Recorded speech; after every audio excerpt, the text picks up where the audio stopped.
One of my favorite people in the whole world is Hans Comyn, and amazing interview, amazing. And actually, if you're watching this interview, you should watch my playlist of my interviews with Hans and also the Michael Sky interview that I do a few days after this one. It's good stuff. So guys, if you want to understand the life of adventure, travel in a way that's responsible, in a way that has compassion, in a way that has caring in so many ways, this is for you. Hans is an amazing men's coach. He's one of the best in the world and delivers in so many great ways. I sync up with him on so many things. I envy him in so many ways. Check out all his links down below. If this is your first time hearing Hans through me, which means you just started paying attention to me because we talk a lot. He's featured on a lot of different things. Give him a shout out. Let him know that you saw it, you appreciated it, and if you're going to work with somebody, you're not going to waste money with Hans. I want you to have this discussion that nobody wants to have. I want you to think about it in a way where we're going beyond the box. We talk about a lot of things like consent, seduction. We talk a lot of things about like Western privilege and world travel. So things that I think everybody needs to think about and that we need to take into situations if we do start living this lifestyle of true freedom and expression. So give it a listen, man. If this is your first time watching me and you came in through Hans or whoever else or YouTube or some weird search, these are the conversations that nobody wants to have. All right, let's get to it.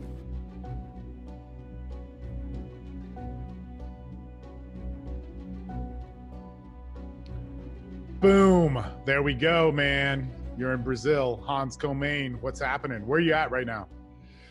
We're the south of Brazil, called Florianopolis, Floripa to the locals, and beneath the equator. So we're going into winter. But this is a surf city. And as Corona hit Europe, I was in Spain. And Michael, my travel buddy, partner in crime, was in Kenya. And we had just said goodbye to each other in Morocco.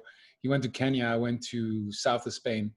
And then Corona hit and he said, we should go, I think.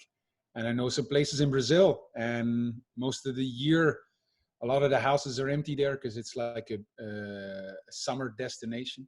And so we've been here, gorgeous place. It's been until this week above 20 degrees, which is in American terms of warm. And we have the beach, and I have my bike so I can ride around. And as far as Corona times goes, I think this is as good as it gets. How many months have you been there? 3.5. Wow. Because I remember when you guys left, Europe to escape and all this sort of stuff. And it was so nuts. You got like the last flight. It was really difficult to get out, I remember. I got here, and the day after, they locked everything down. Wow. In Brazil? No, in Florianopolis. And Florianopolis is an island. So they effectively closed the bridge to the mainland. So wow, yeah, great stuff. Well, so, dude, this is a part of a series where I want to ask like a lot of different questions about a lot of different things, getting into politics and sex and whatever. So first, let me just tell everybody out there how much I respect Hans. I remember telling everybody in my group, and then this came to be true. They're like, man, if my wife and I ever split, I'm going to like just take 6 months or a year or whatever I need. And then I'm going to go meet up with Hans and Michael and fucking travel the goddamn world and live that life. Right.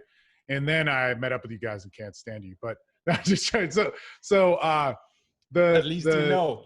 Yeah. So then like, it's so funny because guys will ask me like, Steve, that kind of happened. Like there were more details to the story, but it's just a funny thing to the whole deal. But of dating coaches, of people in the seduction industry, I mean, you don't really consider yourself a dating coach, but in this world of men's development and men's development through women and beauty and the pursuit of love and sex and all these things, you're one of the good guys. And it's funny because Michael, who's also a friend of mine, I'm going to interview him, I guess, later in the week. Very American. Both of us talk a lot of shit, so we'll talk a lot of shit to you online. And I mean, there might be stuff we disagree with, but it's like of the utmost respect, That's really, I want to make that clear. So, Like brothers. It's a bit like brothers that I never had. I've experienced it with Michael and with you. It's yeah. it's But insanity. Much love. if you grew up in my family, you weren't treated like a brother yet. We'll get there though, man. We'll be walking funny. So, like that, it's just interesting because we communicate a lot, but there's so much. Like, man, there in this whole industry of men's development, there's so many problems, and like you're definitely not one of them. And do good work. Know a lot of your clients. We have a ton of crossover clients now at this point, which is like really the ideal. You know, Yes. it's always a funny thing because it's like you have a business, I have a business. Do we partner up? Do we not? It's good how it is. You know, so. I want to talk about a lot of stuff about women, sex, beauty, travel, Western men traveling in foreign countries. It's a huge thing that I kind of want to endeavor. And it just kind of came into my own self-exploration of looking more at beauty, the feminine, seduction, what those things can teach me. And because seduction is such a beautiful thing that it resolves so many of, I believe, the world's problems. And for you, I hear you talk a lot about seduction and beauty. What would happen if people, men and women, in some of the tensest areas, like the US is like crazy right now, in some of the tensest areas, were able to practice seduction? What do you think would happen?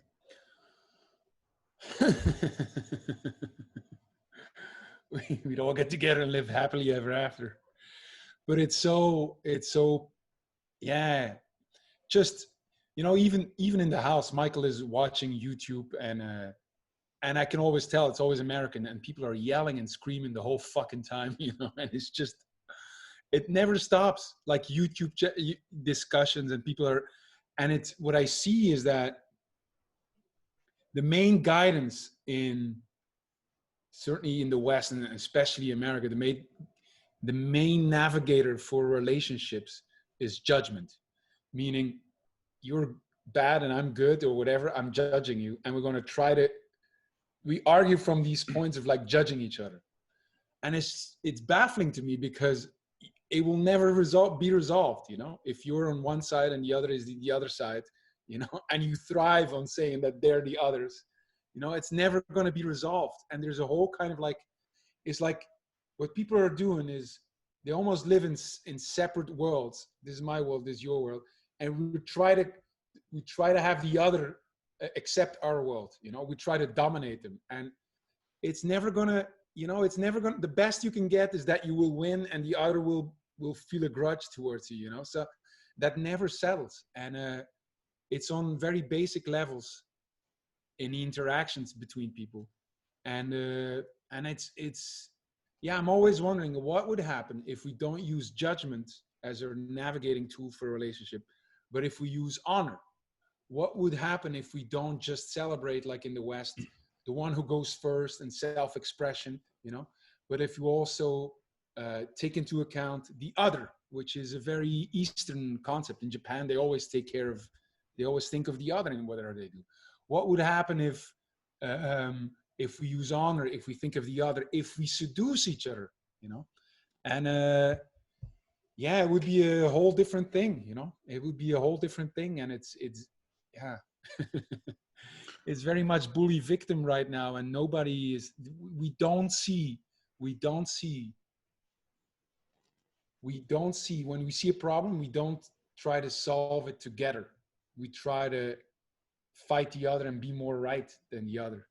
And I see that in so many things day to day, but in all the discussions, in a lot of the culture wars and the gender wars, and it's one against the other, which is never going to be solved. So yeah, if we would start using honor, thinking of the other, if we would start seducing each other, we'd be on a much more promising path than the one that we're on right now.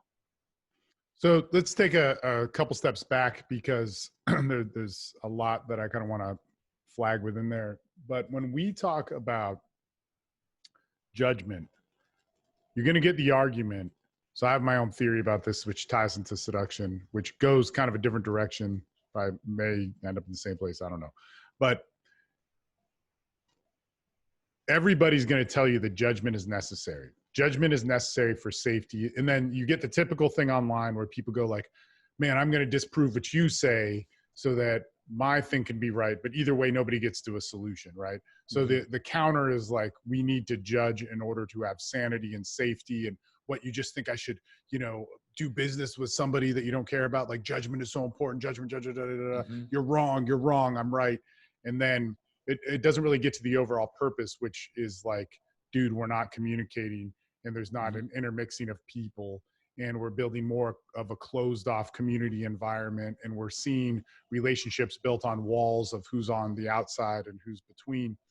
So in my mind, and I want to get to all the honor stuff and the seduction stuff, but in my mind, judgment, even it ties into social dynamics. Maybe people listening don't care, but judgment is not in seduction. Seduction has choice. Seduction always has choice, meaning that my value of connection is dependent upon how much they want to be with me. So there's no power or force there, but there's only power within ourselves interacting, but it's not power over, and it's not force or whatever stuff like that. So choice is dependent upon that. Judgment happens when we put a barrier up. And even in like low level social dynamics, if I ask somebody a question, if I go like, Hans, what does judgment mean? And then you start giving me advice, which we see all the time. This is on the Austin Men's Development Board, which is what kind of like was happening last night and today on it. So all this chaos and judgment. Somebody's not bringing in their real self to the equation. They're bringing in theory and concepts and things on the outside to project upon you. I consider that judgment in social dynamics. So what I teach people is like, you want to bring people out of that judgment and into the personal, into the choice, into the uniqueness, into that individual. And then connection, empathy, then intent moves it into seduction can happen, right? But there's always a choice. And it's interesting because if we just go to the social problems of people, I know that's like a lot of stuff that if you don't care about social dynamics or the dating coach conceptual stuff, which it doesn't have to be right. I just teach from it and have taught from it for a long time. Could be evolutions to it. I don't really care, I'd be a fan if I heard that. But what I care about is people connecting. And we have so much craziness in the world, but especially in the US, where there's one side not listening to the other. And in order for one side to be validated, and let's just take women and men, because we have the men's rights dudes and we have the feminist people, and it's like they're like one has to be right, and then it starts putting down the other sex in order to empower their sex, and that more isolation of man and woman is necessary in order to have togetherness. And then it's justified in that same internet bullshit of like, like, how do I become strong as a man if I can't? I have to, of course you have to do that. But you have to do that so you can connect, or you connect so you have to do that more. And same goes for women. To bring this back to judgment, and again, I want to get to the other stuff too. How do people transition out of judgment? And that could mean personally talking to people. That could be in a relationship, or it could be worldly societal stuff. Well, I'll tell you this. we actually have a tool for it. It's called the honor window, but and it comes from Michael, and it's brilliant.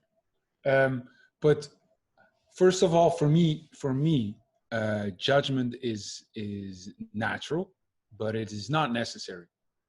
And the way out it is through suspension of judgment. Buddha said that love is the absence of judgment. And I thought for the longest time, it's impossible to be without judgment. It's the suspension of judgment. And, but it's very hard to imagine a world where we move without judgment and with honor. But I could totally see it happening, and I could totally see that possible. And so how to move out of judgment is to realize first and foremost, well, you got to see where you're judging, and for a lot of us, it's blind spots. For me, it was, for example, a big blind spot.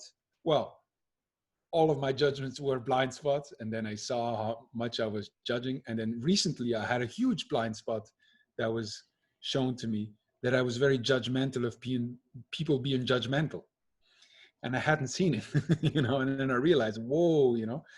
And then what you do, and we have an honor window for it, what you do is you start seeing the judgment that you have that's in the exercise, you know, and then you go through the exercise and you realize the desire that you have underneath the judgment. So there's a judgment that's connected with a desire, you know.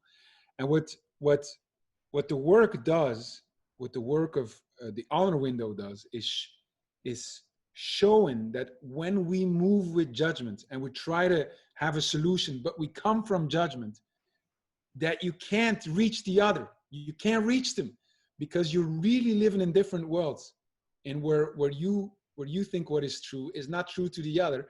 What they think is true is not true to. So it's just fighting. It's not like there's nothing constructive about it, and you're just trying to win. So realizing what your judgments are is step one.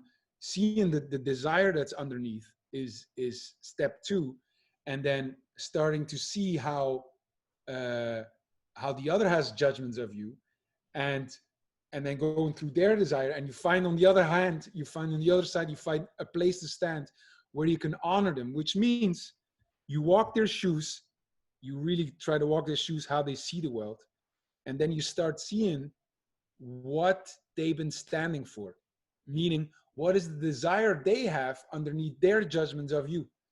And it's eye-opening. When I'll tell you a story, you know, when Zan and I broke up, 2016, well, he kicked me out, and I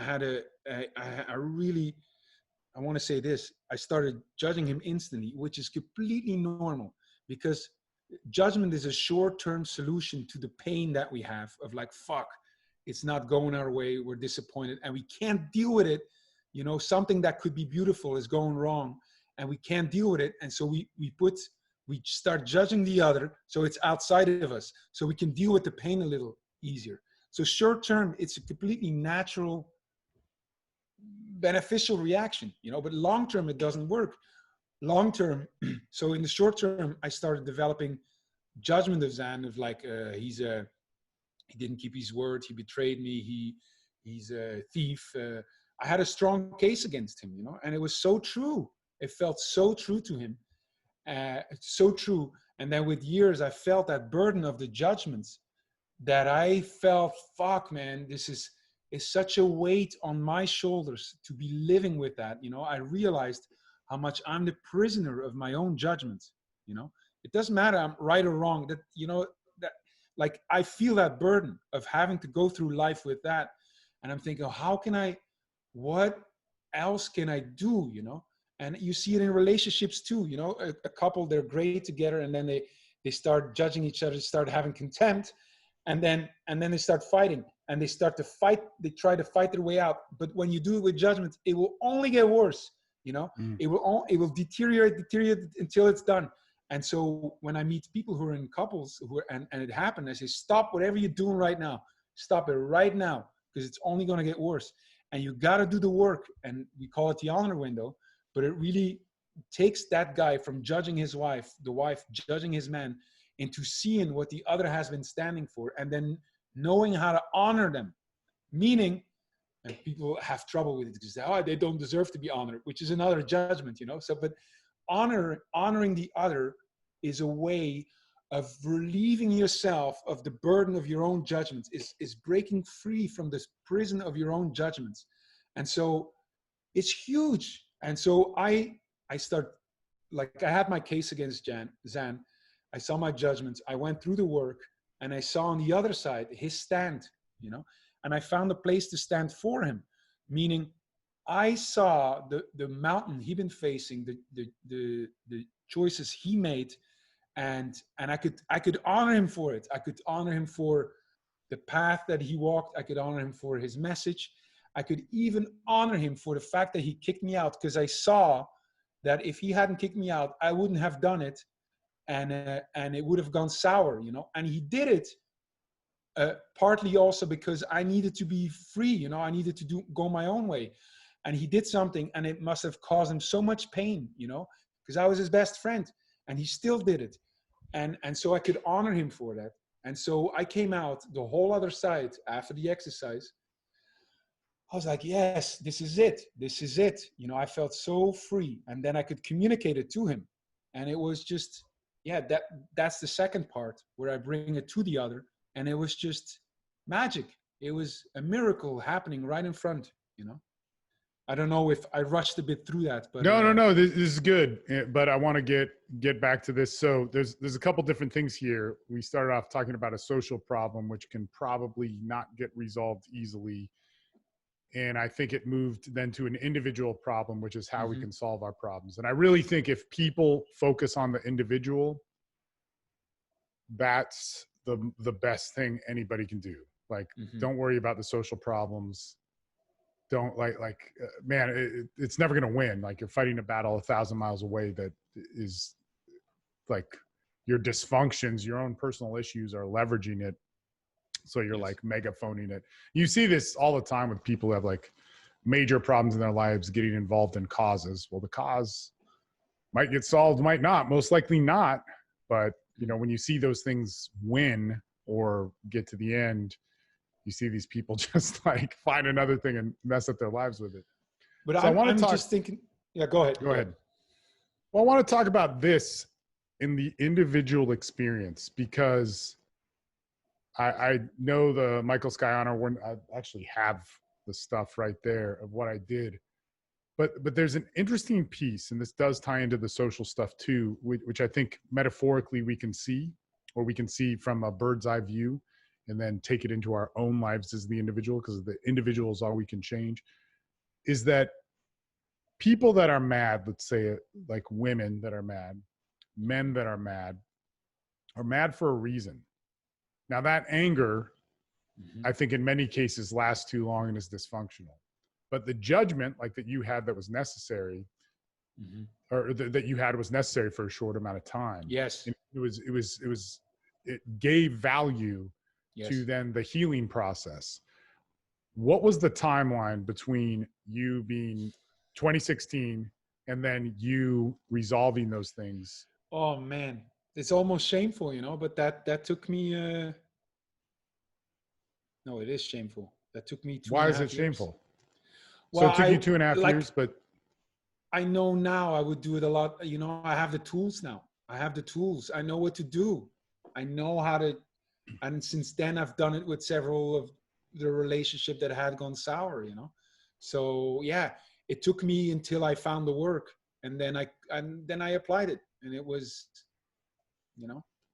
so it's not a realization. It was, right. It was coming on the tool that I needed. Right. So, but here's the thing is there's a necessary component to what many people are missing in this connection. Like, you have always said, meet people where they're at. And if you take an angry man and you give him the solution on the other end of that, he's not going to be able to hear it. That man needs to be angry, and he needs to understand. He needs to be heard. And it's not just as simple as saying, we've talked about this like a lot. It's not just as simple as being seen, felt, and heard. It's to truly hear him, to truly honor him or respect him, and the woman as well. Yes. If we get in this thing where it's like, man, I'm pissed off because this chick did that to me, or let's take you and Zan, right? There were specific, unique things that he did that were in the wrong that you could make the case against him, right? Yes. And in retrospect, in the big picture, you could look back and say, that hurt that he gave you is what propelled all those judgments to come about, because you didn't care. You could overlook them before. But as soon as there was pain, which who knows what that is, like to dive deep into that is very difficult, but perhaps the rejection, the breaking of the bond, the disrespect, all these different things, that pain, which doesn't make sense, then it's like, well, of course he did this. This is one of the interesting things. So like, I work with some pretty different types of people. And this is where I think I'll ask Michael about this, so you can give him a heads up if you want. Like, I talked to somebody yesterday who had repressed memory, And this is interesting because it follows the timeline perfect about being sexually abused. So this then moves into, once that repressed memory comes out, it's like, man, I want to kill all people that do this. I want to distinguish, I want to define it. I want to organize it. I want to show how this all works and blah, blah, blah, blah, blah. And to a point that needs to be entertained. What's interesting is that I see in our culture is that gets like accepted and ingratiated, empowered, which takes you out of the process of then finding ownership and all those things. You might be thinking like, how's their ownership and true victimhood and those things, but there is. Of course. So when we get to this point of like, we have intense pain, being able to write stuff down and cognitively understand it and work with those emotions is actually impossible, right? You know, it's not able to be done. So I think it's important to understand that there's a part in this process of where you need to, there needs to be guidance on when you're angry and infuriated, you're judgmental, you're full of blame. Were you going to say something? There's a grievance period, or like a mourning, you know, like it's like something dies, you know, something died. And so you need that time, I think, to really sit in that emotion. And that is indeed a catalyst for a lot. What were some of those emotions? So you and Zan are like cool. Zan's a great guy, but like, what were at the height of that? If you can talk about it, or you can use another example from somebody else. No, that's fine. I mean, and I talked with Zan about this, you know, I felt, I got to see what, is the sound still okay? Cause I hear something. You're perfect. Yeah. Different. Okay. Yeah. There was a lot of, I talked with Sophie and she said something that's very interesting. And she, a lot, when we're really emotional, a lot of the first emotion is disgust. And I felt a lot of disgust. Fuck this shit. And anger, you know, I fucking like really, wanting to like have an energy to go to battle, you know. A lot of sadness, you know, a lot of loss, a feeling of loss, a feeling of disappointment.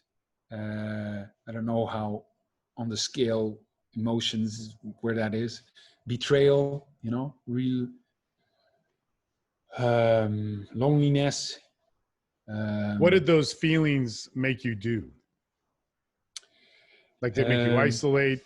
Did it make you plot out revenges? Did it make it like was those types of it was the first time in my life, you know, my life has been an unbroken boulevard of green lights, and I'm always seeing myself as like a Sunday boy.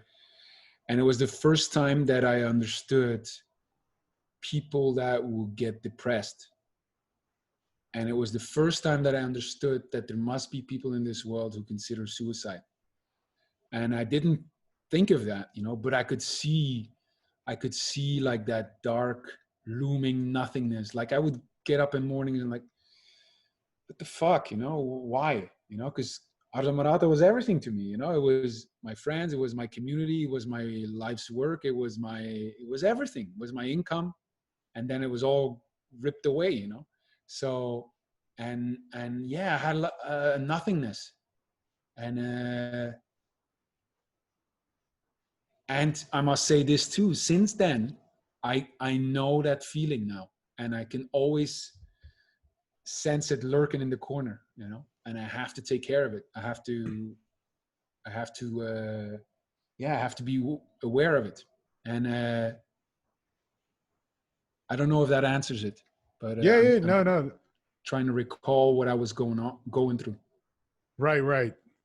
Definitely to a point. And this is the interesting thing too that I find, which is amazing about our minds, is if we get out of pain, we forget where pain put us, right? If we get out of pain, we forget the chains of thoughts that pain give us.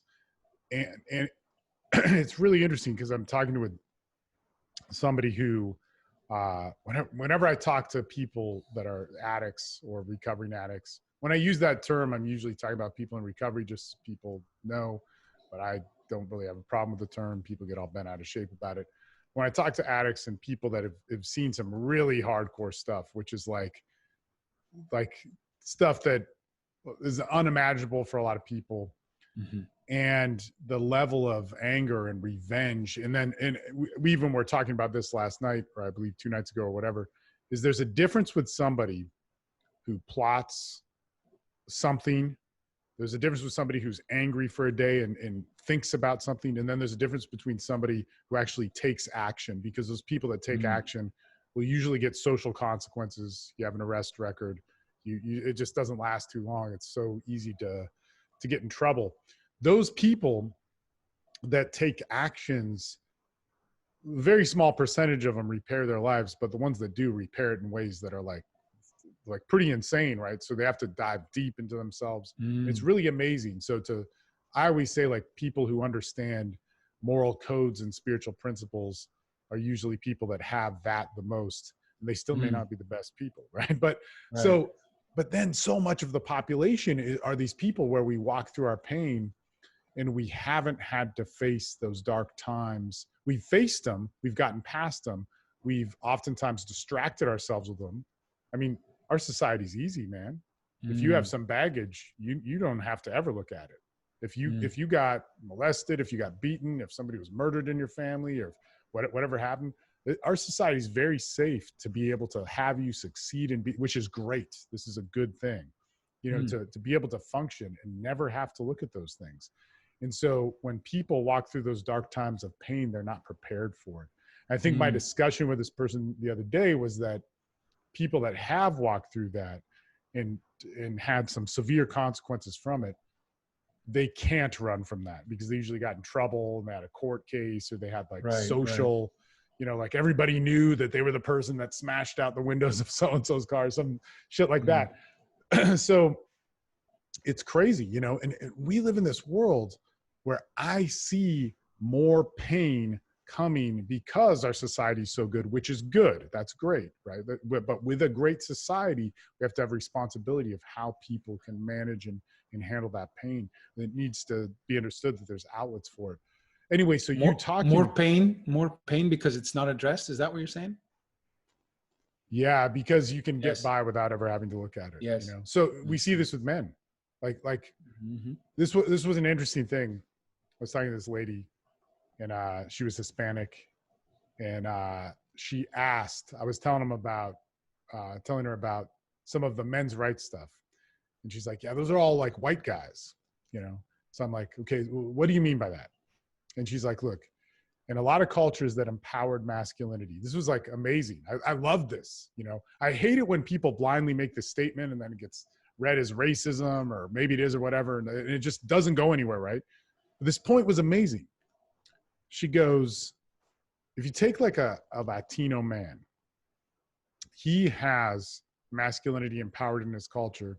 And when a woman burns him, he's sad, he's upset, he might get dramatic in some ways, but it doesn't insult him to the core. It insults him to the core in that moment, and there's its own problems in it. I don't want to say that it's like a good thing, but it is able to not have to insult his core. And for a lot of American men and Western men, if they get their masculinity shamed, it's so bad that when they fight back, they bring all of their baggage, which they never looked at, of feeling shame, and then like they bring up TV shows and our culture and da-da-da. It's like, that makes sense. And one thing that you and I have always talked about is travel and seeing women, and just in the most layman terms, but there's caution I would put towards this, is if you just start having sex and you just start opening up with women, dude, your life is that's all gonna go away. But it doesn't fully, because you could do that and still mess yourself up, as people have proven. But if you follow and if you look at beauty, it's such a great thing. Man, I'm gonna bring this back to sorry, I talked a lot and I talk way too much in these things, but I guess back to this thing of like where people are pissed off, caught up in judgment. The average man, the man that's your client, the man that comes to you, the man that has this pain, where do you start with him?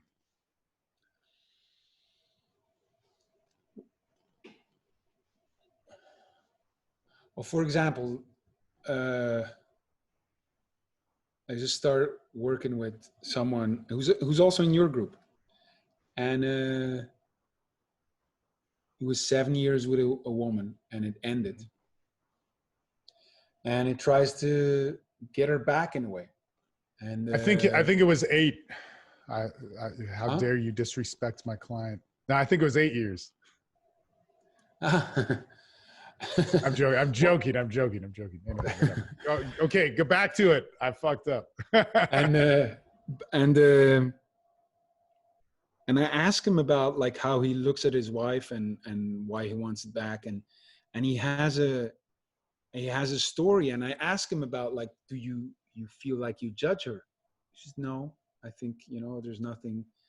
And then I keep asking, and then he sees how much, he judges her, and he's so judgmental of judging her, that he doesn't want to do it. But it's the place to start, it's the place he got to fully inhabit his own judgment of his woman who left him, to find a place to stand so they can move through life, maybe not together, but they will find a place to stand, that they can thrive, they can be in each other's life, because if he's judging her, then she's judging him for sure. And if he's judging her, but he doesn't want to address it, and he doesn't even see it, it will never be solved. So that's a place to start with him. Other guys, a lot of the men I see now, I'm talking about this specific thing now, but and Sure. it's talking about guys who have these really profound fundamental issues. And for the longest time when I'm coaching, I wasn't looking at it because I'm talking about an art form, and I want to talk about girls and how. But I learned that I have to deal with this because this is 99% of the men, And so with other guys, what I look at now is also like their relationship with their father and their mom, and a lot of like, for example, nice guys, they have a strong judgment of the father figure, as if it's as a bad thing because he was absent or because he was violent or whatever, and they don't want to be like him. And so that's why they're so nice and don't get any women, for example, so there are many places to start, but yeah. Well, a couple Right things. you talk about judgments, and so right now it is an important part of how I work. And so I look at the judgment that a man has of himself, of his woman, of his father, all of that. There's all different avenues to get into this. There's a couple things that you should look at is like different cultures, and different cultures, even within the same country, will have terrible bonds with their father and great bonds with their mother, and not necessarily be nice.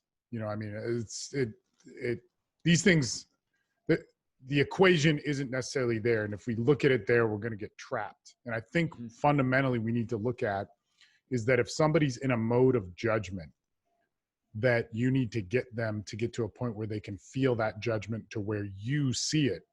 And I think one of the issues is then look at, I mean, you could baby step it. Everybody has a different process, but fundamentally we need to get into how can you be angry? How can you be mad? How can you hate? What are the aspects that come with relationships that fall apart? Or in other people's cases, it might be, what are the aspects that you see in yourself, which is like, how did you fail? One thing that happens with divorced men that's so huge, or like when people go through these breakups, a lot of guys will blame themselves, which they could be at fault, right? They could absolutely be at fault, but that's a distraction. Even though so many guys don't blame themselves and they blame the other person, and that's wrong. Just doing the opposite of that isn't the right, of blaming themselves and going like, man, I failed. I let my family down. Jesus, how did I do this? Like, she wasn't perfect, but man, here's where I messed up. And a man's supposed to, like, all this stuff, right? And I roll my eyes at it, but it's so true. And it's something that I felt myself as well. But you got to start where you're at. And if you're in the looking at yourself, okay, what does that mean? Let's go there. Let's go there. Let's find where that is. Like, what does that mean about you? What does it mean that you're a failure? Because I guarantee you, it goes way beyond the person you're breaking up with. What does it mean to let something down? What does it mean to break something that's precious one more time? You know, and what does it mean that of who you thought you were because of that? Same thing with the anger thing. It's like, so I think in some situations it may not be good to look at the anger or judgments towards the partner, because they might be anger and judgments towards themselves. And the worst anger and judgment you can have is towards society, because that looks at nobody and there's no personal resolution. Through personal resolution, we can gain resolution amongst our families, communities, and, you know, all that sort of stuff, the old Confucius saying. But you can't find personal resolution by trying to regulate society or whatever. Right. Anyway, so yeah, a man starts there. I guess one thing I want to know is, like, what happens if he's really angry? You know, what happens if he, you know, one thing that I would say is post-traumatic stress disorder, something like that. What if that stuff's happening? I mean, it's if you're breaking up a marriage, it's a commitment for life. Everything you worked for, every choice, even if it was wrong, all the consequences you had was invested in that, and that's going away. That could be a huge part. You know, so what do you say to a guy who's in that mode? Who's really angry. Really angry, the breakup just happened. You know, it's thinking about like a lot of maybe violence, self-harm, those types of things. Yeah, I pass them on to you and to Michael. Because you have more affinity to work with that. This is true. But yes, like, I'm not ignoring that, because that is the place to start. And anger is a great motivator, has a lot of leverage for change, you know. Sometimes a lot of guys, I think they should get angry first, you know, before they can really make a change. But I'm thinking of like clients I had, and not one of them was ever in a really like angry, the fuck kind of place. You know, it's not they don't come to me at that point, I think. Dude, this is gonna make you laugh. You have a lot. No, you have a lot of that, you know? Like when I sincerely, when I meet a guy and I think, wow, this is some really like profound thing. You like, this is addiction in some way, you know, this is really like borderline. I think of you, because I do think that you, it's true. You have more ability to work with that. That's your strength, you know? You know, it's funny. I was talking to a lady, and it was such a beautiful conversation, but we were talking about anger and where it takes us. And she was like talking about the desire to kill in certain people. And then we were like, holy shit. So it's like, she was like, no, man, I was like a couple steps away many times. I was like, well, how would you have done it? Yeah. That was a great plan. So it's always an interesting thing when you hear, but this is a very common for people that have been to war, or people that have had a lot of like addiction issues, or like high tense traumas. It's, you know, like where your anger takes you, like, let's say if there was abuse or beatings or whatever, things that traumatized you, your level, your threshold of judgment, your threshold of every reaction that comes with anger or pain or whatever it is, goes there. So if you were beaten and attacked once and you had to fight for your life and you thought you were going to die, or you submitted and then they didn't kill you, and it's even worse. Like, so that's just one. So there's individualistic traumas that pop up in people's lives, but with some people, there's traumas that just never stops. There's no reference point to reality. But with those individualistic traumas that are so intense, your threshold of anger and all these different things is going to go there. You know, when you have true hysterical, whatever type shit. So it's kind of interesting, you know, what we see is all these people, you know, unfold, and it's justified, right? You know, Zan did some shady stuff, true. which it feels very right. Right. You know? But in reality, in a way, you know? in reality, Zan probably didn't do anything wrong.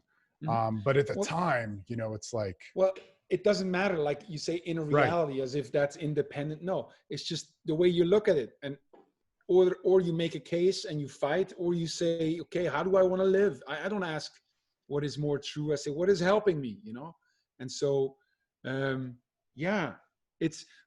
what you do is basically the same thing, I suppose, as what I talk about when I work with guys, or when I talk about seduction, is meet them where they're at. What means, if you're angry and if you're judgmental, you know, go there. Like, we really want to see and explore what it is, how many judgment you have, you know, and what's the plan of revenge you have? How do you see it? You know, like, really meet them there, right there, and not try to ignore that. Try to like, oh, try to solve that instantly. It's really like meeting them there, and explore that, you know, explore that feeling, explore that Mm-hmm. judgment, explore that narration until it's okay.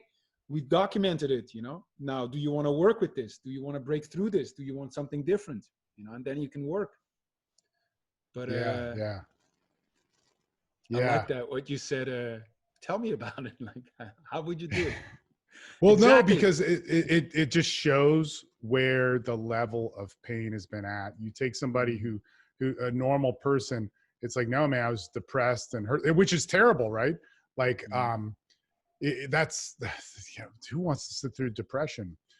But there's something that is great about, let's say, somebody who goes through a breakup and then they can go into their own self-hate or their own hatred towards another person and be able to dive deep into that. Now, I want to explain something here, and this is very important because I didn't know for years, and we're not really focused on this topic hugely, but when you go into your pain and you face your pain and you live your pain, if your pain is to hurt somebody or even call your ex up and yell at her, that's a bad idea. Integration, meaning integrating your pain into your reality of who you are, meaning the side of me that's going like, man, I want to kill this person, but that's like in mm, secret and I'm not going to do it, or I'm only going to tell, you know, certain people, or I'm plotting, like integrating that into reality and going like, hey, Hans, man, I just want to do this like crazy shit, whatever. Doesn't mean I act on it, but it means going through the mm. processes of being allowed to feel it, which Yes. can be tricky when you're really angry, or like your threshold of anger is very high, you know. So when you do want that sort of pain to be inflicted on the world or whatever, you've got to integrate it in a way where it can be seen, felt, and heard by other people, and they understand it, you know. I mean, it's like when you get into these Yes. communities like the red And pill that's your or strength. I think that's your strength. When I see your group of guys, you know, where do they go? They have yeah. no place to go, and they come to the group. You know, they come to the group. It's amazing. I'm sure you've prevented a lot of kills, you know, Well, just yeah, by guys being there, you know. it's interesting because one guy was telling me, he's like, man, you know, I would sit with a gun on my desk and listen to the call, and it saved my life. This is interesting though, Mm, because again, like, I know a lot of people who've committed suicide, and I don't want to minimize that person's experience or even say fully what I know. I mean, we've talked a lot about it, but suicide, I mean, this isn't, man, I hate this when coaches go like, all these people have told me I've prevented suicide. There's a point in, let's say, divorce. And dude, I'll tell you right now, man, in the drug addict world, I know a lot of people who have killed themselves. I know a lot of people who've OD'd. I've been to plenty of funerals. I know somebody once a month. It's totally fucked up. And in fact, in quarantine, it's even more fucked up. Like, I know a mm, lot of people who've died. The Some I've known really close, some I've just known, and some I've worked with directly. And it's a horrific thing. But that's how big addiction is. It's not mm, like, so when I hear these people say that, there are phases in people's lives where they may want to kill themselves and they've never felt that before. mm. Okay. Like you were talking about with your experience with Zan. Um, Man, I'm going to wrap up this topic and get on another one because there's something I want to ask you and I'm talking way too much about it. But the, if you're thinking about suicide and you've never felt it before, it's this big deal, but a lot of times it passes, and you may have very seriously been thinking about it. And just to be clear, you should call a mental health professional. You should work with somebody that is equipped to deal with that. Mm. I'm not saying it's my group. I'm saying that you get a therapist, you get a psychologist, psychiatrist, you go into individual therapy or group therapy, and you work on that. I mean, when I have problems, these are the things that I do. There's no shame in it. In fact, when I don't have problems, I'll still do similar things to that. So, and everybody in my group that reaches a level of sanity, that's there, right? That we do certain protocols to make ourselves mentally healthy. You know, just like your body can be unhealthy, your mind can get unhealthy. It doesn't just mean that it's mental illness of a specific diagnosis. Being unhappy, you should deal with. So there's some people that go through a point in their life where they feel suicidal and then they don't act on it. That's one thing. But then there's other people where, I mean, you just see it play out way differently. You know, somebody who really gets caught up in that hot zone of suicide and they've attempted it and these things, their path of repair and recovery, which is possible, is going to be different than the person that thought about it. Anyway, this is one of those things, very common, guys going through a divorce to, one, think about suicide and have an existential crisis and all these things, but they can pass fairly easily. And I think men going through a divorce that have never felt these things before should reach out for help. And that is where you, Michael, myself, and a handful of other guys could be good to help them. Let's switch topics. Hopefully I won't talk so much. I apologize, Hans, because you're a very wise man. Nothing is guaranteed. I know, man. I'm such a... So, dude. I'm happy because that's something I catch myself doing always. I'm like, damn, I talk too much. Hey, let me tell you guys this. If this is botched, go watch Hans's interview with Sophie. Go watch Sophie's interview with me and whoever. Like, man, she's awesome. But I think that really does a good representation of the things that you bring to the table too. Yeah. And then we've done a bunch of interviews.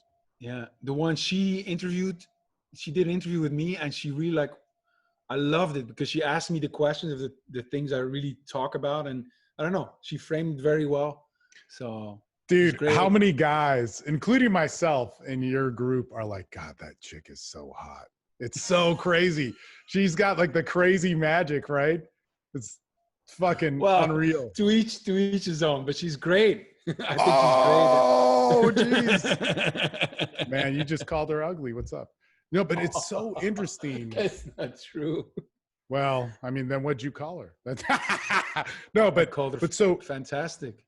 So one of the things about her is you see a woman, and I mean, I've never met her. I don't know much about her, but I've talked to her a lot. I really like what she's doing. And I told her this, I don't mean this in an insulting way. I wish there were more female coaches that were equipped to work with men. It's incredible to me, just seeing someone like her do this work and speak with so much love for men, much love for men. Yeah. I'm like, whoa, fuck. That's not half of the burden, but that it feels even more. It's just, okay. Like, there are women out there doing this, you know? So whenever someone protests, I'm like, listen to her, you know? She says, honor your man. Thank you. You know, I say, honor your woman. Right. She says, honor your man. I love men. She says, thank you. It's fantastic work, you know, just from the outset already. It's very important. Yeah. Let's actually use her. She may hate this, might get some bad emails, or I might. You're still in the clear. So, like I said, there's a lot of guys in my group that are like, man, she's so hot. And like, there's times when I've been talking to her, I'm like, fuck, man, there's so much sexuality to this woman. Yes. And this is something that we're afraid to talk about in our culture, right? That if we talk about a woman sexually, that we're objectifying her. And this is the opposite of what I'm doing, because to state that there's sexual arousal towards somebody and even desire, it's like, oh my God, like you hear her talk, talk to you, her conversations, her thoughts. It's like, Jesus, I just want to like make love to this woman. And you could go on and on down the chain of what that is, right? We don't allow that to happen in culture, or there's a big movement to not allow that to happen in culture. Right. Let's start there. Where's the benefit of that? Of not talking about this? No, about talking about it. To be like, man, I met this girl and she's so hot. I want to. Oh man, it's so important. Blah, blah, blah, blah. It's so important. You know, it's just, America's maybe the worst place in the world, you know, where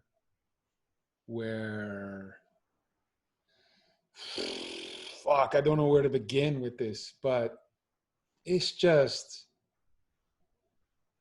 oh man, how would I say this? there is, I'll say it this way. Catherine Deneuve, which is a French actress. Yeah.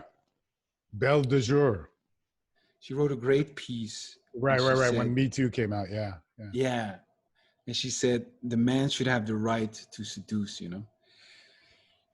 There's so much to say about this, you know, and I don't want to talk about it like just talking about it.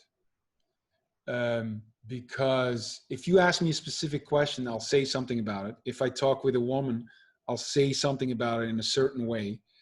But let me say this comes very strong to me. Like, we have guys in our groups, they're young men, and they love women. They're nice guys. They're sweet. They're romantic, you know, they're virgin, and they want to get to know women, you know? And so they start talking to women, and they start saying, oh, you know, I like you, and maybe, you know, we could, I don't know, can I have your number? Whatever, you know? And these men, these young men who overcome the fear of talking to a woman, and it's a little awkward, they get judged for it, you know? They get like one of your guys, and they go to the principal or whatever school, and you're not allowed to do that. So, you know, for me, awkwardness in meeting someone new is not only inescapable, it's essential for great seduction. You're meeting someone you like, it's going to be awkward.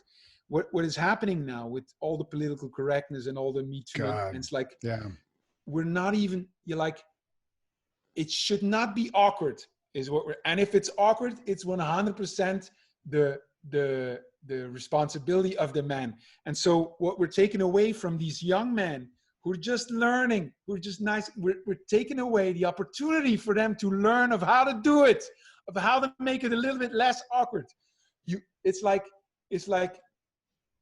you can play piano, but you got to be instantly perfect. And if you play a wrong note, you're to blame. And it's like, we're taking away the whole right to practice and be messy, you know? And it's just, I mean, when I look at the men in the States, I'm like, fuck, man, you're in the worst place in the fucking world, you know? Like, if you're a young man and it's just so tough. It's just amazing. Like, I don't know how you do it. Dude, I'll tell you this right now. I want to get into this later, but I want to stay on this topic because I know what you're talking about, and I could be specific about it, is that it would take a lot for me to date an American woman. And since 2011, I've had that thought. I think there's a lot of great American women out there, but there's just so much being brought that is, oh man, there's so much being brought to the table of just the choice. Let's jump to this situation, because let's get back to the individual, because I know what you're talking about. What a shame. What a shaming thing. And let me just give you the argument that a lot of women would give is like, okay, so men got to go through this awkward period where, you know, we're being harassed and we're supposed to allow that. Like, no, I don't want to allow that. You know, that's disturbing that I would want a man to use me as a test girl or something like that. You know, that's terrible, right? And that is terrible. But I don't want to get too much into cultural stuff, but men, it's been harder for men to hit on women. There's a lot of, you know, social promotion out there, which can get overread really easily. Like, if you're a man looking for help, you can fix this. And let me just say, this gentleman did not run into problems from my stuff or Hans's stuff. He ran into problems from looking at some like hardcore PUA stuff, and it got him into trouble. Why does a man do that? Because he's isolated, he's alone, he's quiet, he's nice, he's you know, just doesn't have experience. There's not outlets in our culture to do that. We have a huge culture which made this great thing. The US is an awesome place, but there's a counter to it where there's not a lot of sexual identity which is being expressed from both sides, and everybody's searching for it. So this guy goes and looks, right? And I'm going to talk about this because I know him on my road and on your road. There's a difference with what he's doing, right? There's a big difference. So he goes and looks up at the most famous PUA, you know, how to get chicks things, and he does it wrong. You know, some of those guys do it right. They get results. They're a famous company for a reason, but they do things very brazen and boisterous, and, you know, like every asshole, you know, white kid sort of like I'm entitled type thing. And so if you don't feel those things, you can't pull that off, right? You can't pull off being a dickhead, right? Really well when you're not a dickhead. So, and that's sad. You know what? And part of the problem I think with feminism is that, and I think feminism is great. I think this is a big discussion. Like, I think it's very good to give women rights that they needed, but then there were people that took their pain into it, and it's gotten too out of control. And it's not so black and white. This needs to be discussed and worked out. But when basically, like, you put all this pressure on women, they're going to rebel because they want to get laid and they want to do whatever, right? And that happened. I mean, I don't know how much time you've spent in the US, but man, I've been to Vegas probably 40 times. I've had a lot of sexual experiences in Vegas. I've had a lot of relationships with people who are feminists. They're like everybody else in the bedroom, yes. Man. They're just as like, you know. So I want to say this. Yeah. Like, when I'm honoring this guy and the mountain he's been facing, you know, and what he's trying to do, you know, I'm not blaming women at all. I'm just honoring him, you know. And when I see the situation, I describe it as a situation that we're in, you know, not as like I'm blaming this one or Trump or the woman that or the man. It's just the situation that we're in, you know, and it's a fucked up situation in many ways. And in dating and relationships, you know, the guys lose, the women lose, and it's just, yeah. So I'm not blaming blaming the women, you know. And I'll say this too. I'll say this just to give you an idea of because I do have something sensible to say about this. Like, when I look at feminism, it's simple for men also to like talk about feminists and feminazis, you know, but to me, like, that's the same kind of like counter thinking. It's not going to solve. So I'm interested in it. So I look at feminism and I look at like the first feminists or the women that wrote, Simone de Beauvoir, who wrote about, who was Sartre's wife. She's hailed by a lot of feminists as one of the first, and she writes, I look at the writing and it's fantastic. And she describes how the woman is always referred to as in a relationship too, and never has her own personality and identity. And I get it, you know, and I get the struggle of feminism. I get where it comes from. You know, I think it's beautiful and of course it goes wrong in many ways, you know, but I can see where it's coming from and what it's standing for. So I can honor it, you know.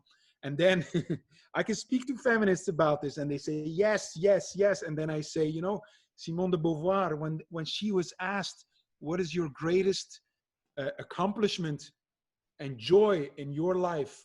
What is it? And she said, to love Sartre, to love my man, you know. And, and that's part of like what the feminists and we don't want to see that, you know. But she had it both. You know, I want to be my own force.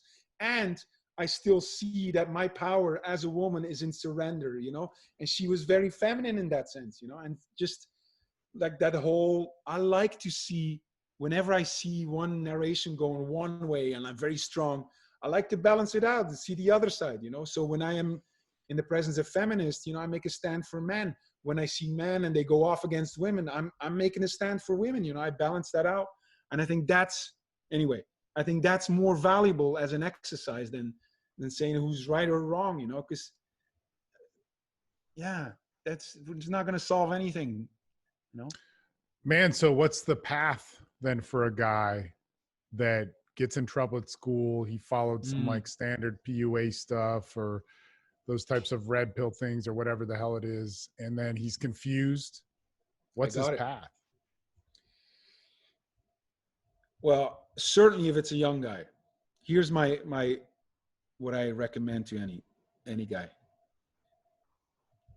Get the fuck out of there.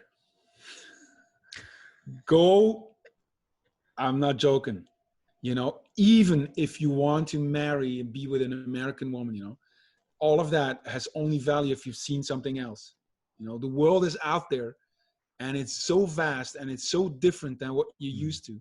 And there's so many places where you're going to be welcomed as you are.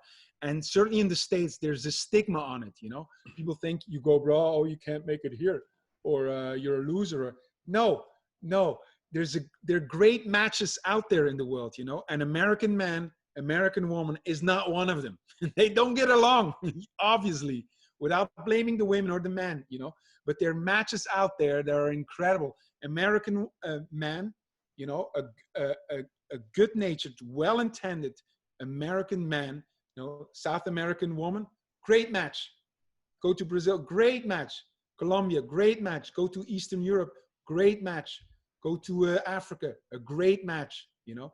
Meaning they will welcome you as you are, you know, and they will love you as you are, and you will love them because you will go, what? This happened? Like when I'm not bad with women, you know, I figured some things out, and everything changed when I went to Romania. I'm like, what the fuck was I doing? You know, trying to make it work with Belgian women, with American women. Here I'm welcomed as I am. You know, these women, they don't see power in a masculine way. They don't want to be like men, you know. They see their feminine power in surrender and in seduction, you know. And they love masculine men, you know. And they're used to men in Romania who treat them, not all of them, because they're great men there, who treat them like shit, you know. And I come along and I treat them like queens, and they think of me as a king. Great match, you know. And so my advice to a guy like that is get out there, at least to taste something different. So it's like a wine connoisseur, you know. If he knows, if he'd been drinking one kind of wine, he says, this is the best wine in the world. Are you going to trust him? No. But if he has tasted all the wines in the world and he says, this is the best wine, this one from America, that's the best, then you can trust him. It's the same with relationships, you know. Like, even if you want to be in the States and you want to be the boyfriend, be the husband, it only will have value if you also know what's out there, you know. Then you can make a deliberate choice for it instead of just you doing it because that's what people do. So I would say get out of there and experience at least for a month at a year a complete different way of relating in South America, in Mexico, in Eastern Europe, in Africa, in Asia. And there's so many places in the world that have a completely different way of relating to one another. So there's two things here, Hans. Two things. There's a cultural difference of the man-woman dynamic, which exists. And then there's this socioeconomic difference. And this is huge, man. This is something that is we've talked about this when we were in Medellin. Like, I brought it up, and dude, every time I get on a plane and go to Colombia, there's a mix of old men who are like looking at all these pictures of like the chicks that they're gonna like mail order bride or whatever the hell it is. There's like these douchebag, like digital nomad guys who are just like these loud, obnoxious dickheads. Yes. And then there's like people going to Colombia, right? There's Colombians or whatever. And if you go there so it's interesting, in the US, there's something about white privilege that's this huge debated topic, and both sides have like great debates. But Western privilege is pretty crazy, because you show up there and you don't need to do shit. And then you show up there, and I'll tell you this, man, if you have a relationship with a Colombian girl or a girl in Brazil or wherever, dude, Colombian men aren't always the best boyfriends, and sometimes they are, right? Mm-hmm. I mean, when I used to go to Brazil in 2011, there were, and everybody debates me on this, but go to Brazil or whatever, go to Brazil back in 2011. For every man, there were 3 women, and every girl that was there would be like, how do I meet a guy that doesn't have like 4 other girlfriends? And like, you know, how does this happen? Like, Steve, you're a dating coach. I'm like, yeah, but for men. But it was just so crazy how it was. Like, if you bought a girl a drink in Brazil, she was like obligated to make out with you. Like, it was not like to accept that drink meant it was a move, you know. It was the craziest world. Like, you go to Las Vegas, and women have all the power, right? And then you go to Brazil, and like in a man's world, there's all this power. It's crazy, or at least there was in Rio back then, and even before then, because my friends, they would go in like the early thousands and in the 90s, same thing, right? I So was there in 2011, the end of the yeah, year. okay, there you go. I was at the beginning of the year, Mm. but Tell me. man, so we get this thing where there's women, and here's the other thing, man, and part of why I'm doing this podcast. Every girl that I know in Colombia has had a pretty hard life. Mm. There's women that have been, all of them that I know, and man, I feel bad saying this, because so a lot of them that I know, multiple sexual assaults, brutal sexual assaults, um, no jobs, no money, Mm. poor culture. So this is the socioeconomic part. The Mm. part that makes her different than an American woman holds two hands. One is that the culture empowered men and women in different ways, or saw those roles in a different way, which helps so much in the relationship. It's amazing, right? But another part is poverty. And that is fucked up because it comes with a completely different, um, it can be ridiculous at times where Yes. women will jump at an American man. Please, please, please, whatever. Even if they don't want to leave the country, it's like, no, I want to stay Mm-hmm. here. I want to stay here. My family's here. It's great, but please, please, I'll do whatever. And it's almost as if we're then moving to this point where those relationships aren't deserved, meaning Yes. there's not an actual connection. She doesn't like me for me. Mm-hmm. She likes me because I'm What different you and she's represent. desperately, yeah, yeah. I had also, because of that. Well, first of all, I must say that the economic situation, or like money, is an issue in every dating scene. I mean, there's a case to be made that even marriage is like Mm-hmm. Johnny says, is the exchange of, I'm giving you my pussy, or the promise of my pussy for the rest of my life, for you to provide for me. So it's just, that's an issue in any. But it is true that poverty may be more of an issue there, and it like fucks up relationships, because, or fucks up, it's harder to get to know the real person, or also to know if that person likes you for who you are or what you represent to them. And I've experienced that too, that it takes something different to get to the real person. And sometimes it's too hard, because whatever, if you could see, like, an American woman, it could be tough, because to get to the real her, because she's fucked up in all her narrations about how she should be, whatever, you know. And poverty could be an issue with, say, a woman in Colombia, to get to the real her, So, but I don't. It's just a different way, and I don't think it's better or worse, or And I what I'm trying to say is, it's just it's a different way, with its own different difficulties, but also with its own uh, advantages, uh, beautiful things, And so I really recommend it to any man who's interested in woman, any man who wants to be a good man for his woman, to know what ways of relating are out there, so he can make a more informed choice. Um, Right. yeah. So that is helpful. Like, but this is the responsibility. So first off, man thinking, you and I thinking that we can change seduction is ridiculous. It's way bigger than us. We're slaves to it, and we're just kind of helping guide people along it. And we may do a great job at it, but there does need to be a responsibility that comes into play. Even what Johnny is saying, it's like, yeah, she's giving you your pussy for your wallet.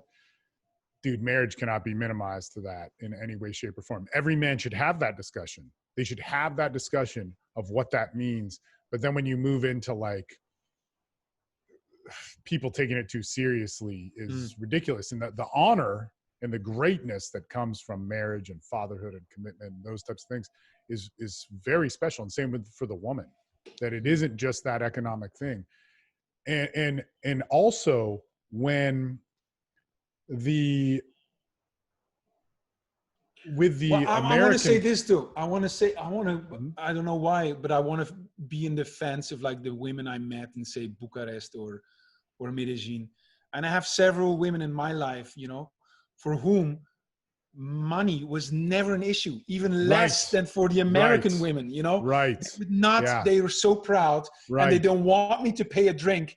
Well, the American woman will like, of course you're paying a drink. So I'm just saying, you know, it's a very common idea to to to to bring that in, you know, but it, you know, it doesn't have to be at all. In fact, it could be the inverse even, you know, Right. depending on the Dude, women yeah, also. I'll say the same thing too. Like, what's interesting? So before I met my ex, so pre 2012, 11, whatever it is, like I traveled a lot, man, a lot, and just had like, it was so crazy. Like when I think about it, I'm like, why did I need that? Like, why did I need a girlfriend in Brazil, girlfriend in the Caribbean, girlfriend in Texas, another girlfriend in Texas, a girlfriend in Paris, like literally at the same time, girlfriend in Vienna, like it's like ridiculous. Like what the fuck is like, but also why not, right?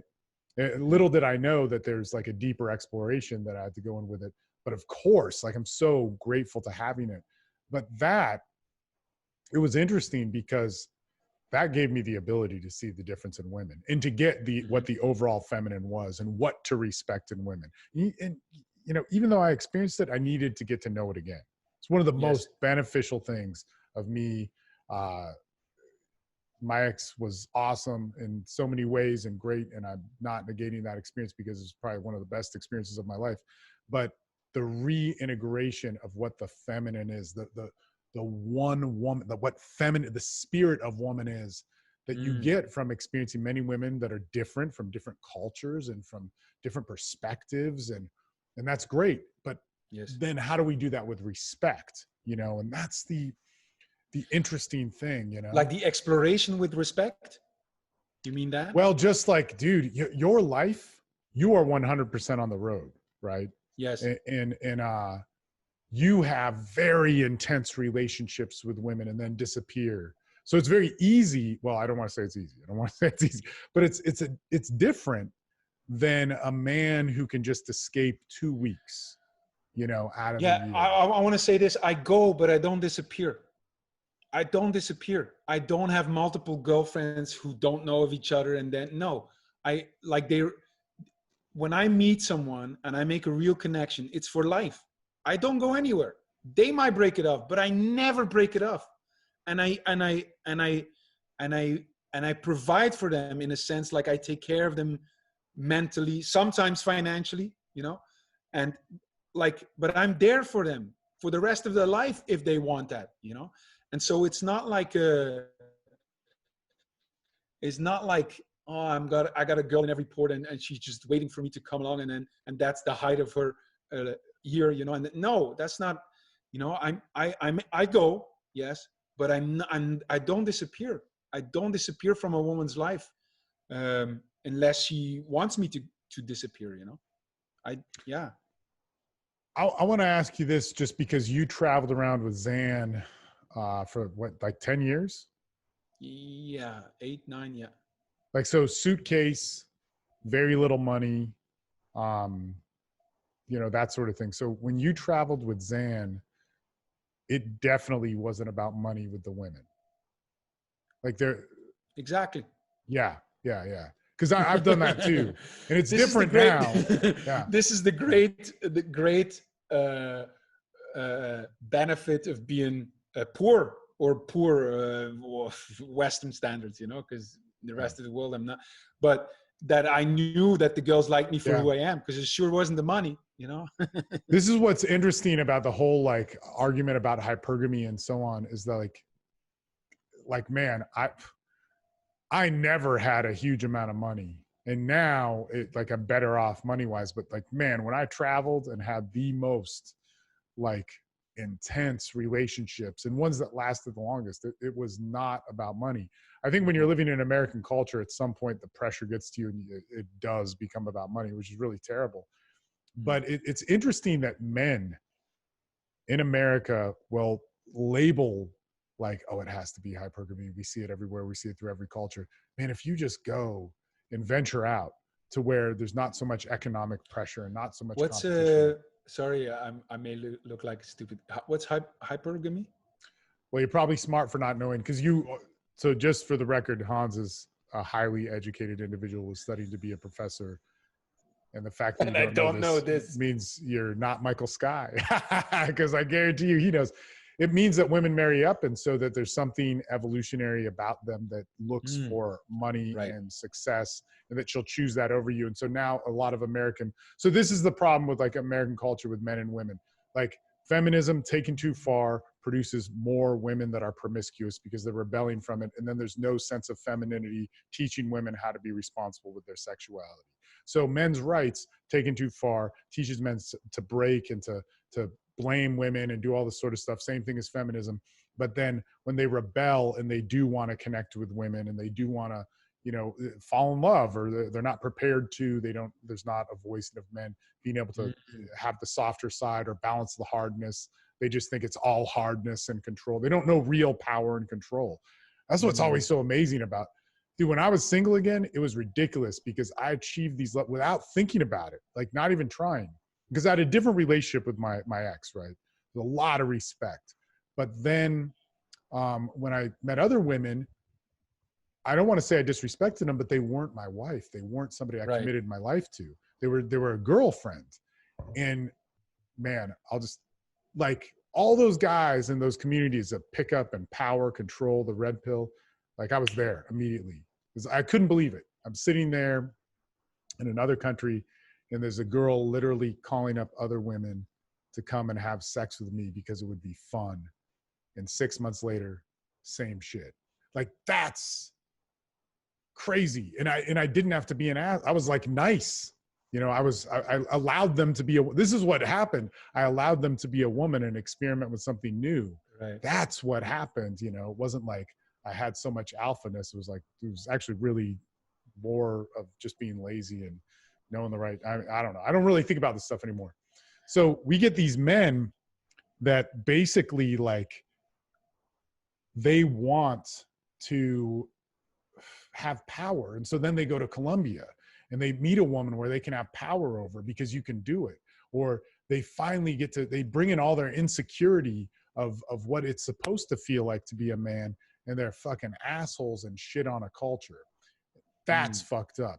And then the backlash of that is years later, we're going to have, Colombian men that are that much more angry that didn't get the opportunity. We're going to have men, or wherever it is, in Hungary. Man, I went to Hungary 10 years later. I went to Hungary and Paris 10 years later. Here's my insights. The Eiffel Tower now has a gate around it. You used to be able to walk freely around it. It was so great. And there's more rats in Paris. But there's so many. It's so crazy. In Hungary, it's welcomed, the Americanization.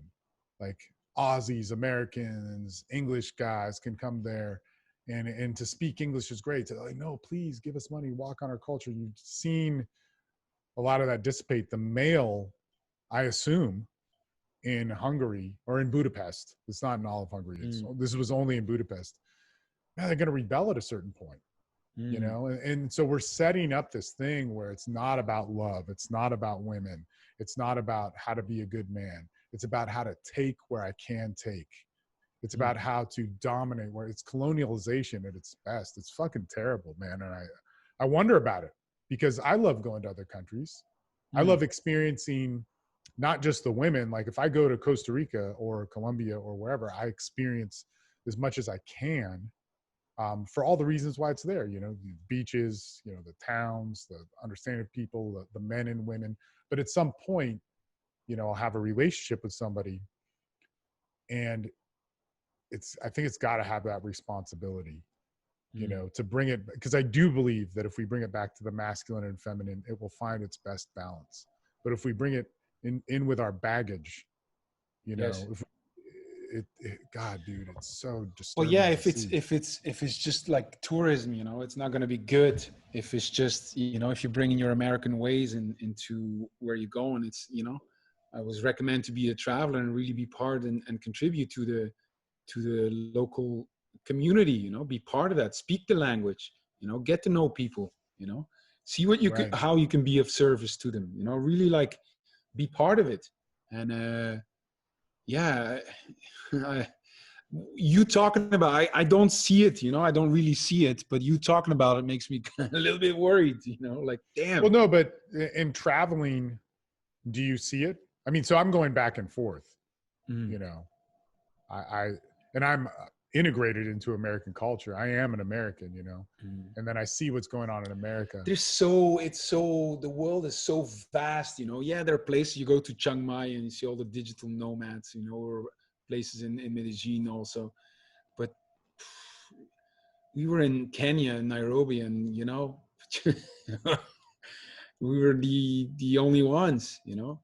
When I first went to Romania, you know, with Zan, 2011, I also felt we're the only ones. This has been changing, you know. But you go to Brasov or you go to Sibiu, and you got that same experience, you know. It's like you're the first in a way, you know. So, and the world is still vast, and there's a lot to explore.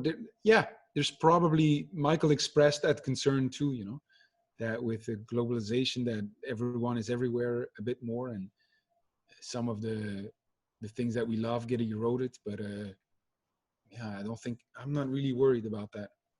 So when you talk about adventure, you know, let's say Mm. in like these concepts like the hero's journey or whatever, the adventure is calling you. Why is adventure important? Um, well, for me, I'll tell you what it is for me, you know, like even when we think of growth in our Western way, we think of step by step. This is the next thing. I want to reach that. And then I'm going to learn that. I'm going to go there. I'm going to learn from him. I'm going to pay for this course, do this course, and grow this way. What we're doing is we're looking for a path of self-mastery, and we're starting from right here, right now. What do I know? And we trust the person that I am right now to know what I need in the future.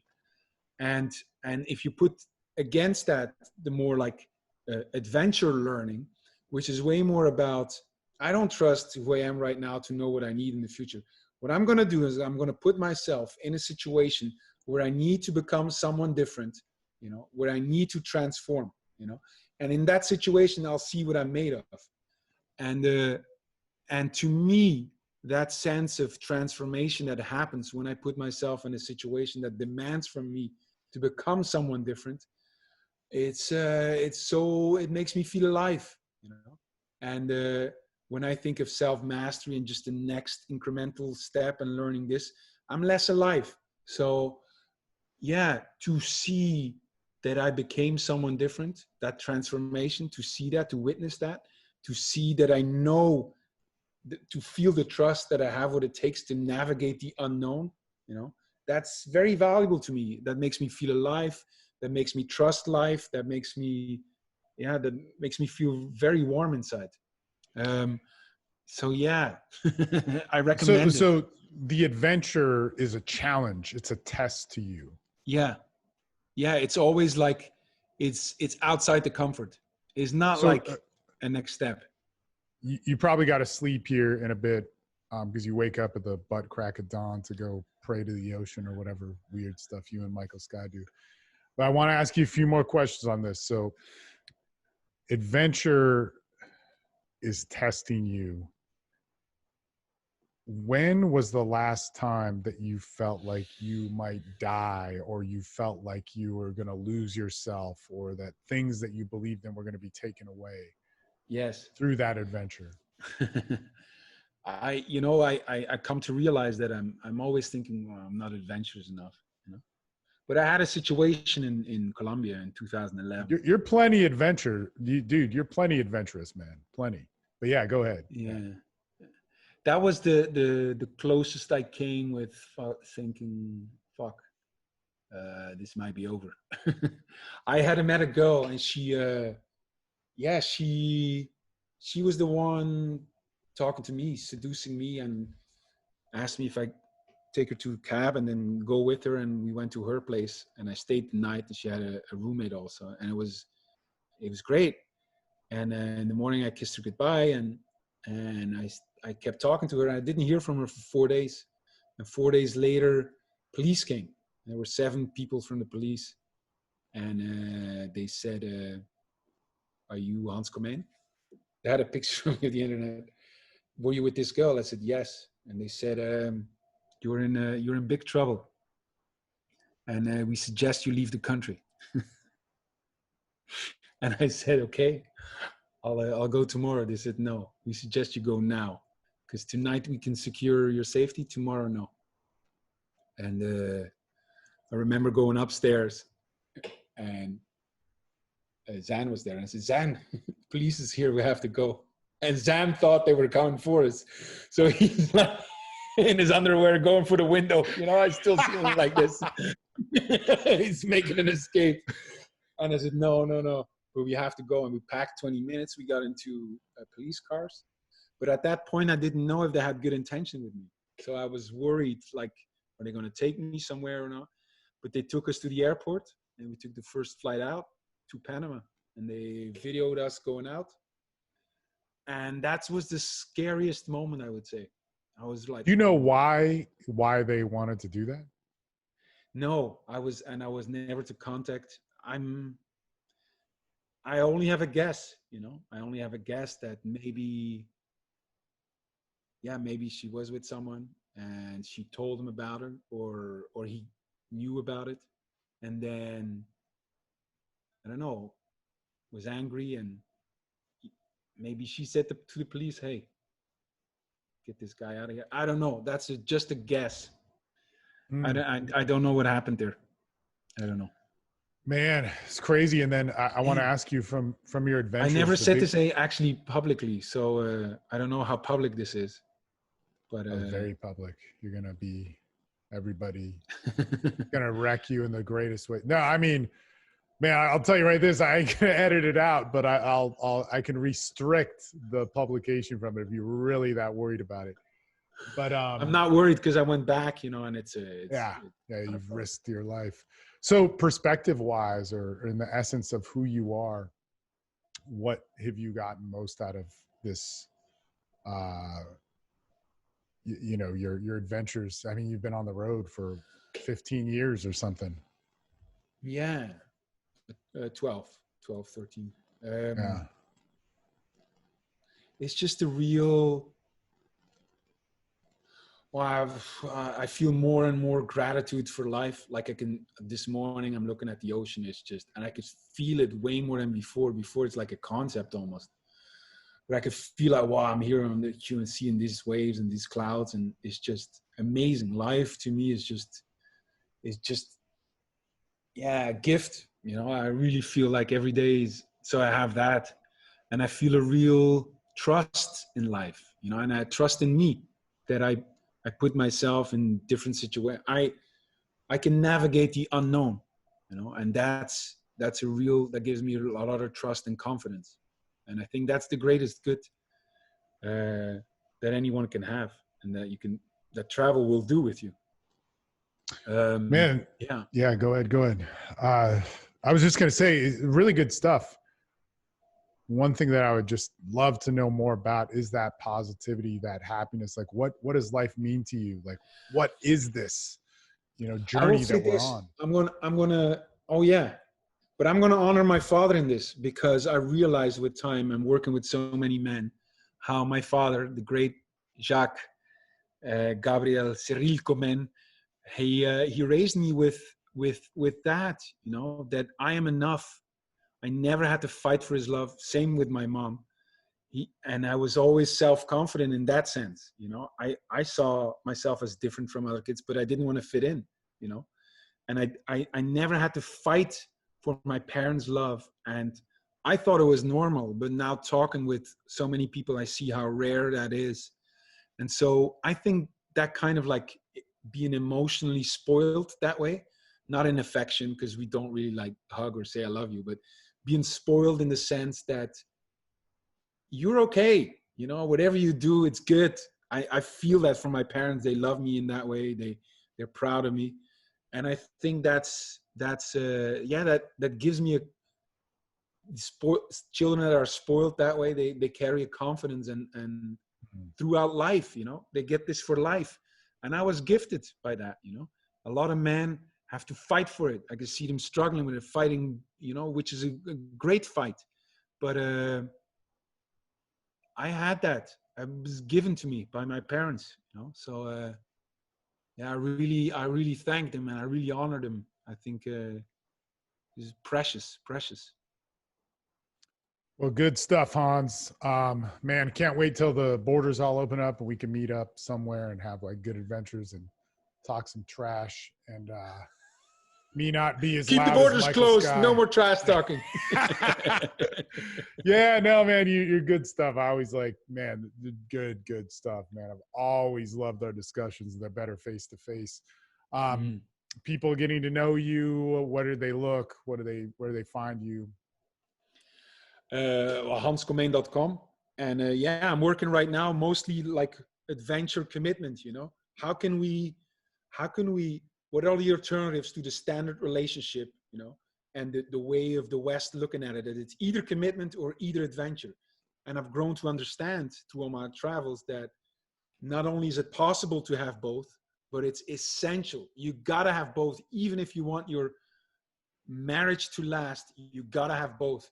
And yeah, so any man who's like interested in that, wants to show up powerful for his women, but he wants to at the same time honor his own sense of adventure, you know, that's what I feel I can help, I can assist with, because that's the path I've been walking, you know. So yeah, Hans Comyn, find me, contact me, Facebook, Instagram, all socials, YouTube. But yeah, TikTok now too. Yeah, awesome, true. man. No, I know. So anyway, man. Yeah, no, good stuff. And that's one thing we didn't touch. Maybe next time we should talk again soon. We should make this dialogue happen a lot. But the whole monogamy or traditional relationships, yes, because there's a lot to be said on that, and you have an interesting perspective. I want to say this again. Yeah, I want to say this again. You know, for guys listening to you, you know, I say this every time, but I want to say it again. Get to the group of Steve, because certainly in these times, you know, I see it, how many men, even more, you know, they're lost and like, fuck this, suicide rates and people are lost. Get to talking with other men, and your group is probably the best one I've seen, you know, of men just coming together, you know, sharing stories, however fucked up they are, you know, but to have that space where they can share, you know, it saves life. So if you're like really like struggling and like, the fuck do I do? You know, start talking to Steve, start talking to the group. I think it's incredible work that you're doing, man. And it saves lives. So it's, yeah, I salute you for it. Yeah, muchas gracias.